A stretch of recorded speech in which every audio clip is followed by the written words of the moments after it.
नमस्कार।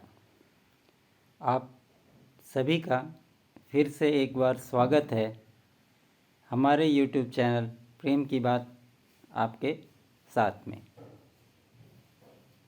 आज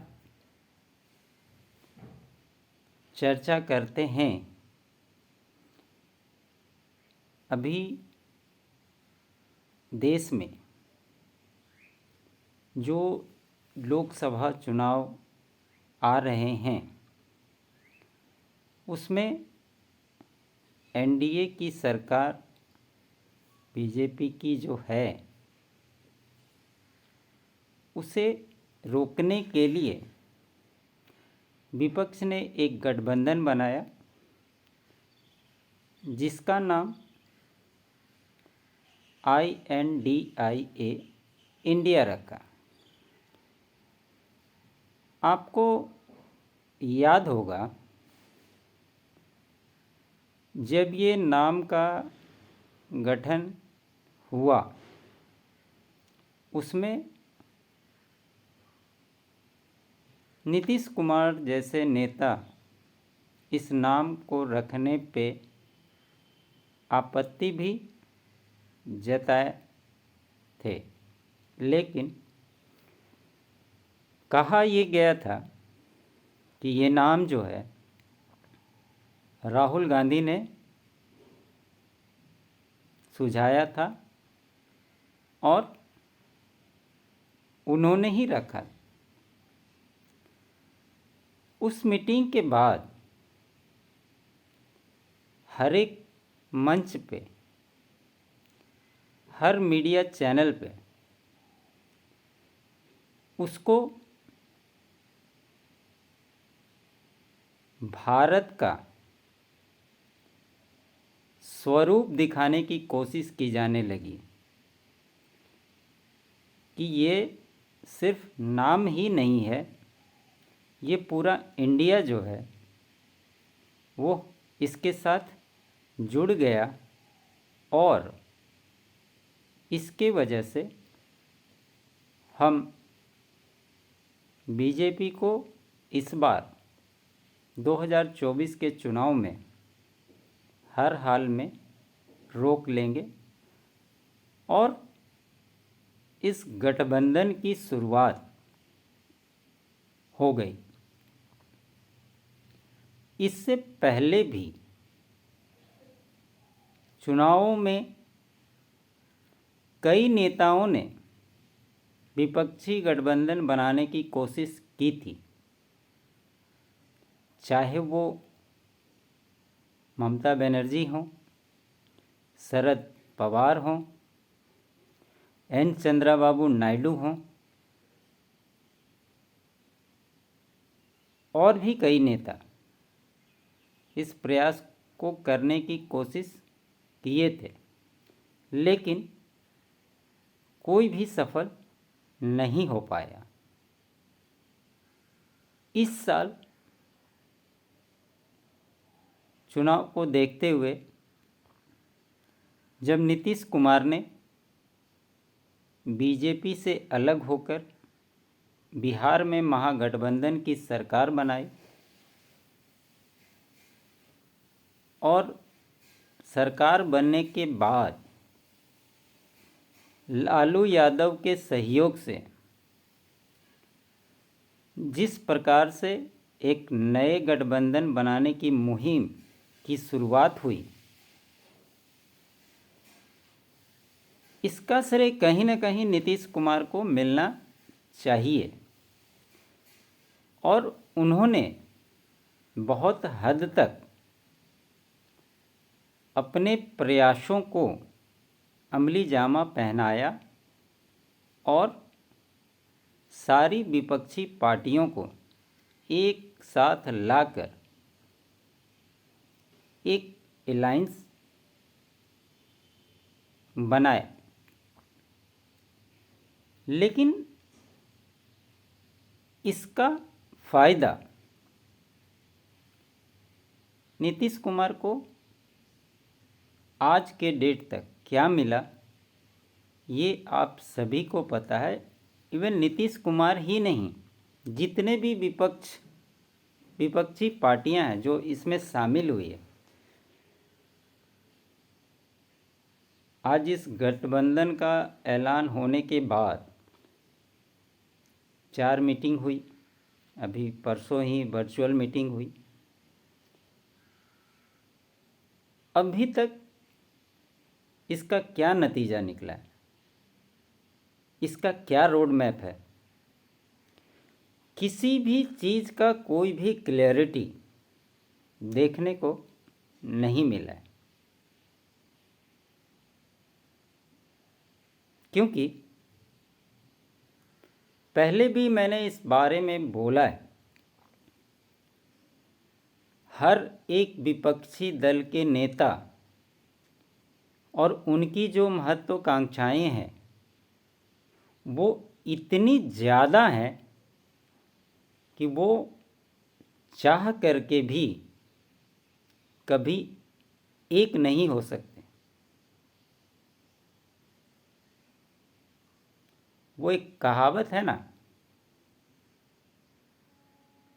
रहीमन धागा प्रेम का मत तोड़ो, चटकाए टूटे पर भी ना जुड़े, जुड़े गांठ पड़ जाए।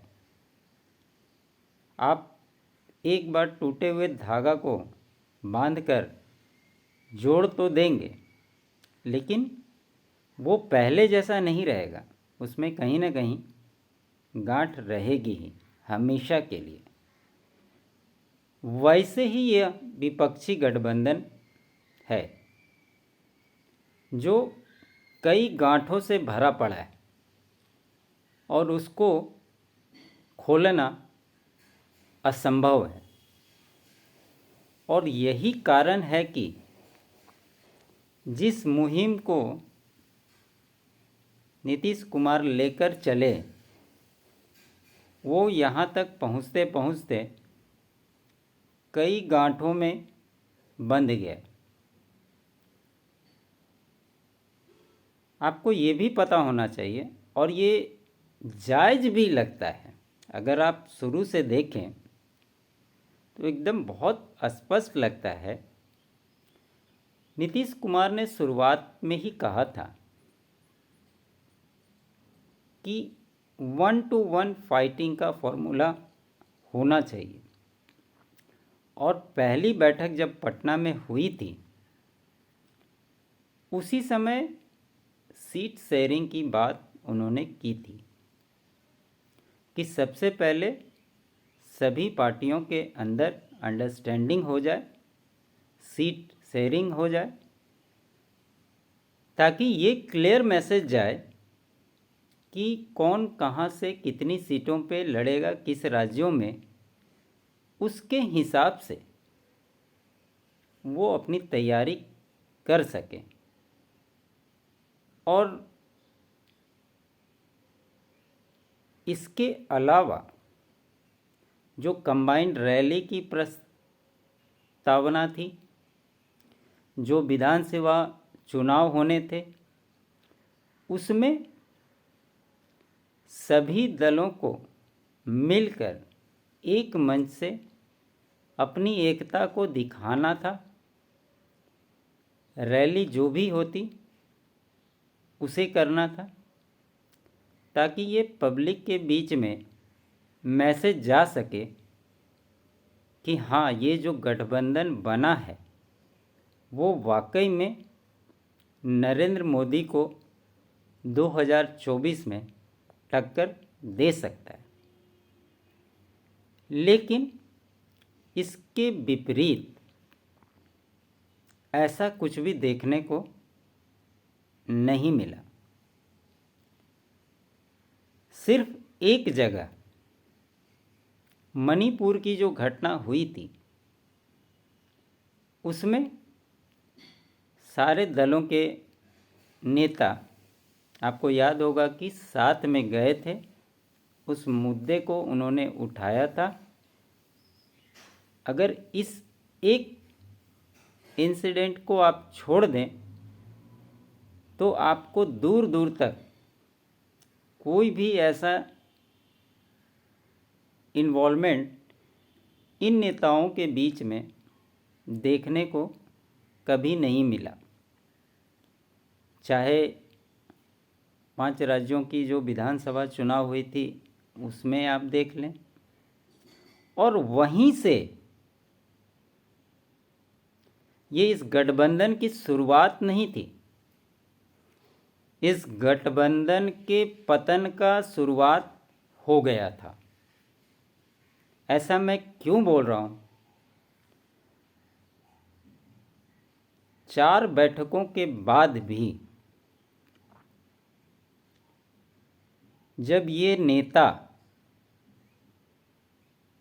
कोई फैसला लेने की स्थिति में नहीं है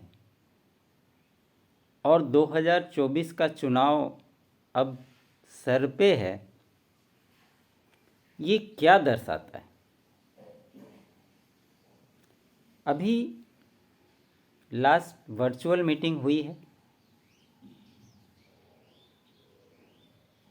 उस बैठक में भी ममता बनर्जी ने, अखिलेश यादव ने, उद्धव ठाकरे ने दूरी बनाई हुई थी। सबके अपने अपने रीजंस थे। ममता बनर्जी को आपने देखा होगा, उन्होंने बोला मुझे जानकारी नहीं थी। उद्धव ठाकरे का यहाँ से स्टेटमेंट आया कि काला राम मंदिर के दर्शन हेतु उनका जो कार्यक्रम है वो उसमें व्यस्त हैं। और अखिलेश यादव ने ये कहा कि जब कोई विज़न ही नहीं है तो बैठक करने का क्या फ़ायदा। और मैं उनके बात से सहमत भी हूँ। और ये कहीं न कहीं देखकर ऐसा लगता है कि ये बैठक को आनन फानन में बुलाया गया, क्योंकि चौथी बैठक के बाद जिस तरह का माहौल बन गया था, ऐसा लग रहा था और कई मीडिया चैनलों पे ये चला भी कि नीतीश कुमार नाखुश हैं, उन्हें संयोजक का पद नहीं दिया गया, पीएम फेस घोषित नहीं किया गया, तो आनन फानन में उनको संयोजक का पद दे देना चाहिए। लेकिन नीतीश कुमार ने कल जो वर्चुअल मीटिंग हुई उसमें इस पद को लेने से मना कर दिया, ठुकरा दिया, क्योंकि उन्हें भी पता है और ये पहले भी बात हो चुकी थी और मैंने भी पहले बोला है कि ये गठबंधन में भले कितनी भी पार्टियां हो, इस गठबंधन को जिस दिन नाम दिया गया उसी दिन कांग्रेस ने इसको पूरी तरह से हाईजैक कर लिया था और वो जो है अपने हिसाब से इसको चलाना चाहती थी और चला भी रही है। चौथी बैठक के बाद उन्होंने जो वर्किंग कमेटी बनाई 5 सदस्यों की, कि अलग अलग पार्टियों के नेताओं से मुलाकात कर सीट शेयरिंग पे बात होगी, डिस्कशन होगा और फार्मूला तय किया जाएगा कि कौन कहाँ से लड़ेगा, कितनी सीटों पे लड़ेगा, खास करके जहाँ पे प्रॉब्लम्स ज़्यादा हैं। एक चर्चा ये भी चली थी कि यूपी में कांग्रेस चाह रही थी कि मायावती को भी इसमें शामिल किया जाए, लेकिन अखिलेश यादव ने स्टेट इसका विरोध किया था और ये भी सुनने के लिए आ रहा था कि मायावती का जो जन्मदिन दिवस आने वाला है उसमें मायावती कुछ बड़ा फैसला ले सकती हैं। लेकिन आप ये मान करके चलें कि अगर मायावती इस गठबंधन में आती हैं तो अखिलेश यादव साइड हो जाएंगे। अभी केजरीवाल से मुलाकात हुई थी सीट शेयरिंग को लेकर के, जिसमें दिल्ली को लेकर के तो 4-3 का फॉर्मूला दिया जा रहा है, लेकिन सुनने में ये आया है कि केजरीवाल की पार्टी पंजाब में पूरे सीटों पर चुनाव लड़ना चाहती है। इसके अलावा गुजरात में एक सीट चाह रही है। उसी प्रकार अलग अलग राज्यों में, बंगाल की बात कर लें, ममता बनर्जी कांग्रेस को 2 से ज़्यादा सीट देने के लिए तैयार ही नहीं है। सीपीएम को एक भी सीट देना नहीं चाह रही है। तो जिस प्रकार से अलग अलग राज्यों में पेच फंसे हुए हैं, आपको लगता है कि इस गठबंधन के साथ जुड़े हुए पार्टियों के बीच सीट शेयरिंग का फॉर्मूला इतना आसानी से हो पाएगा? और सबसे कमाल की बात ये है, जो राहुल गांधी की भारत जोड़ो न्याय यात्रा की शुरुआत 14 जनवरी से मणिपुर से शुरुआत हुई। आपको पता है कि ये 69 दिनों की यात्रा है, कई राज्यों से होते हुए मुंबई में ये मार्च में समाप्त हो। अब आप बताइए, ये कांग्रेस का